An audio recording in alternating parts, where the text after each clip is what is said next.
Hello friends, இன்னைக்கு நம்ம பார்க்க போகிறது முட்டை குழம்பு. இது எங்கள் வீட்டில் உடச்சி ஊற்றின முட்டை குழம்புன்னு சொல்லுவாங்க. இந்த ரெசிபி ரொம்பவே ஈஸி. எப்படி பண்ணுறதுன்னு பார்த்துலாம். ஒரு மிக்சி ஜாரில் சின்ன வெங்காயம், தேங்காய், வத்தப்பொடி, மல்லிப்பொடி, ஜீரகப்பொடி போட்டு நல்லா மையாக அரைச்சிக்கோங்க. 2 லெமன் சைஸ் அளவுக்கு புளி எடுத்து அதை நல்லா கரைச்சி வச்சுக்கோங்க. ஒரு பேனில் நல்லெண்ணெய் ஆட் பண்ணிவிட்டு கடுகு ஆட் பண்ணிக்கோங்க. பொரிஞ்சதும் சாப் பண்ண சின்ன வெங்காயமும் கருவேப்பிலை போட்டு நல்லா தாளிச்சுக்கோங்க. மசாலாவை ஆட் பண்ணிக்கோங்க.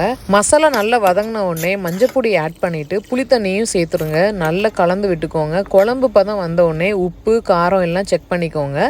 குழம்பு நல்லா கொதிச்சு பச்சை வாடை போனதுக்கப்புறம் ஒரு பவுலில் எக்கை உடச்சிக்கோங்க. அதை ஸ்லோவாக அந்த குழம்புல ஆட் பண்ணிக்கோங்க. நான் இதில் வந்து 4 முட்டை ஆட் பண்ணியிருக்கேன்.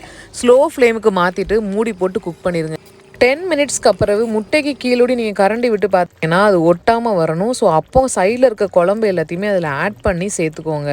இது முட்டையை பரட்டி போடக்கூடாது, அப்படியே அது குக் ஆகட்டும். மறுபடியும் ஒரு 5 நிமிஷம் மூடி போட்டு குக் பண்ணுங்கள். அவ்வளோதாங்க, முட்டை குழம்பு ரெடி ஆகிட்டு. இதை ரைஸ் கூட சாப்பிட்லாம். இதை ட்ரை பண்ணிவிட்டு எப்படி இருந்துன்னு கமெண்ட் பண்ணுங்கள். பாய்.